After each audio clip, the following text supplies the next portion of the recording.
Bonjour, ici Thierry, agriculteur d'aujourd'hui. Alors aujourd'hui, je vais vous parler de modulation et donc d'épandage d'engrais. Allez, on regarde ça.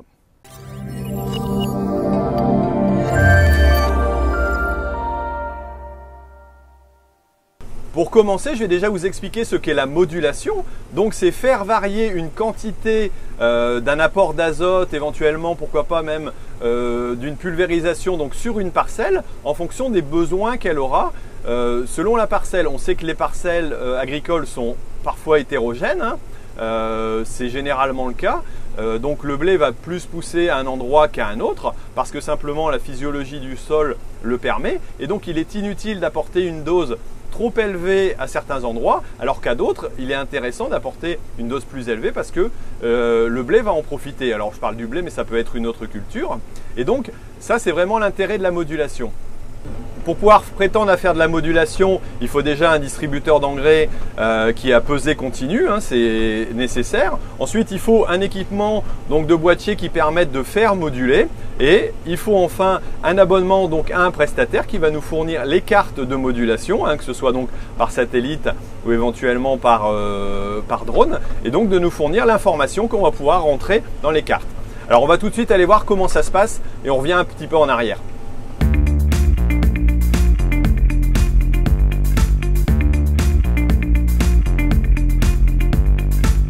La première étape à suivre pour pouvoir avoir nos cartes de modulation sont bien entendu d'enregistrer les parcelles. Donc ça, c'est ce qui a été fait précédemment. Et là, on va voir sur l'écran d'ordinateur, voilà, que vous voyez ici, j'ai enregistré mes 9 parcelles, enfin il m'en manque une, j'en avais 10, mais mes 9 parcelles de blé. Et je suis ici donc au 3e apport. Donc on peut voir, je vais rapprocher pour certaines, voilà. On peut voir ici un exemple de carte de modulation d'une parcelle de 2 hectares où on voit bien, voilà, je rapproche d'un peu plus près, on voit vraiment bien la délimitation des zones qui a été donnée. Alors si j'approche une autre, voilà,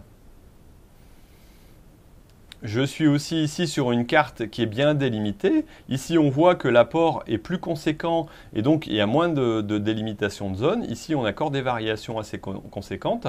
Ici, on est aussi dans des zones où l'apport doit être élevé et ici, l'apport est moins élevé. Alors, si on compare les deux parcelles, ici, je suis sur un précédent qui est relativement, donc c'est de la carotte, donc ça a été semé plus tard, donc on sait que le potentiel cette année est relativement limité, donc il va limiter l'apport d'azote, donc ce qui est intéressant. Au niveau des autres parcelles, j'en ai une aussi qui est pas mal à voir, voilà, qui est un peu plus loin. Voilà, on passe au-dessus d'une autre, on est passé au-dessus du terri, vous connaissez mes terris peut-être, et donc ici, voilà, là on a vraiment une zone très creuse, ici aussi, et c'est vrai que ça correspond, j'allais dire, tout à fait au potentiel de la parcelle. Ici, on est sur une zone avec plus de potentiel. On se rend compte qu'il y a vraiment quelque chose de réel dans, j'allais dire, dans ce choix. Alors ici, je suis sur la plateforme donc, sur laquelle j'ai pu enregistrer et préparer mes différentes interventions. Donc voilà. Je peux arriver donc sur cette plateforme avec les demandes de modulation, avec les différents fichiers, alors que je vais pouvoir télécharger et ensuite introduire simplement sur une clé USB. Et puis on se retrouve dans la parcelle pour voir comment ça se passe à partir de ce moment-là. Alors cette clé USB, je vais simplement aller la mettre dans mon écran donc, qui est raccordé à mon appareil de modulation. Voilà. Je vais choisir... Alors là, j'ai déjà commencé tout à l'heure plusieurs événements, donc je prends une carte vierge. Et voilà, et je vais aller simplement rechercher dans ma carte la parcelle qui est concernée. Donc là, je vais me rendre, alors celle-ci a déjà été faite, voilà.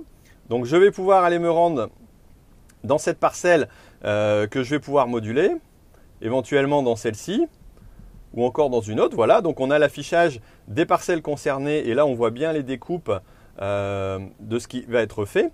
Et maintenant je vais pouvoir aller partir dans les champs et puis enregistrer ma modulation. Donc pour ça, je valide. Voilà, on va voir les différentes colonnes et les différentes quantités qui vont être appliquées dans cette parcelle. Donc ça va de 74 kg à 222 kg.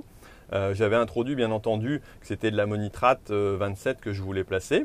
Et donc, voilà, en fonction de ça, ma parcelle est dessinée ici pour pouvoir indiquer donc les quantités que je vais mettre et je m'en vais partir dans les champs. Allez, on est parti.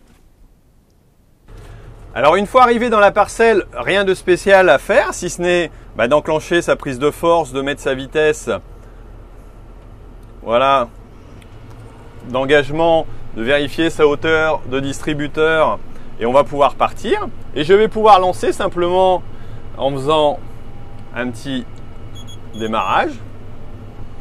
Voilà. Et là, il me lance donc le début de la distribution. Et donc là, on voit bien le petit trait vert qui est en train d'être placé donc sur la parcelle. Et on voit la modulation qui est réalisée. Alors là, actuellement, donc c'est 222 kg. Et on va le voir évoluer en avançant dans la parcelle. Voilà, alors là, par exemple, on est passé à 185 kg. Et moi, je n'ai absolument aucune action à faire. Une fois que toutes les données sont rentrées au niveau de la carte, je suis simplement la distribution et ça suit son cours. Alors ici, j'ai fait un plus gros plan et on voit bien les différences de couleurs. Et bon, là, on est à 185 kg. On voit bien que sur la droite, le besoin est moins important parce que la densité de végétation est moins importante que sur la gauche. Donc là, on n'a pas de modulation droite et gauche, mais on a une modulation en fonction de l'avancée. Donc sur toute la largeur, on peut voir par exemple ici que la modulation s'est bien faite. Il y a eu une réduction de la dose à ce moment-là. Voilà, et dès qu'on arrive sur une partie supérieure, on va moduler. Alors ici, on arrive sur le bord de la parcelle et on voit bien ici qu'on est descendu à 110 parce que voilà, la parcelle est relativement hétérogène. C'était un précédent carotte et semé dans des conditions un peu compliquées. Donc voilà, on a vraiment un bel exemple de modulation ici où on voit la carte qui est vraiment très, très détaillée. Vous l'aurez compris, l'intérêt de la modulation est vraiment d'apporter la bonne quantité au bon endroit et donc ce qui nous fait un intérêt économique pour nous exploitants, de répondre aussi aux normes environnementales qui nous sont maintenant imposées. Et donc là, ça nous permet de réduire les quantités à apporter. Donc on est dans le cadre d'éco-phyto. Alors bien sûr, pour pouvoir faire ça, il faut avoir un équipement adéquat. Et vous l'avez compris, voilà, c'est pas forcément économiquement donné, mais pour ça il y a une solution. Je vous propose d'aller la regarder, vous le verrez à la fin de la vidéo. Je vais vous faire un lien sur une autre vidéo et vous pourrez voir un peu une solution qui vous est proposée. Et écoutez, voilà, je vous ai expliqué un peu le système de modulation. J'espère que vous avez apprécié cette vidéo. Alors si c'est le cas, mettez-moi un j'aime. Éventuellement partagez-la avec d'autres agriculteurs qui pourraient être intéressés et puis écoutez, d'ici là portez-vous bien et moi je vous dis à la semaine prochaine pour une nouvelle vidéo. Allez, salut!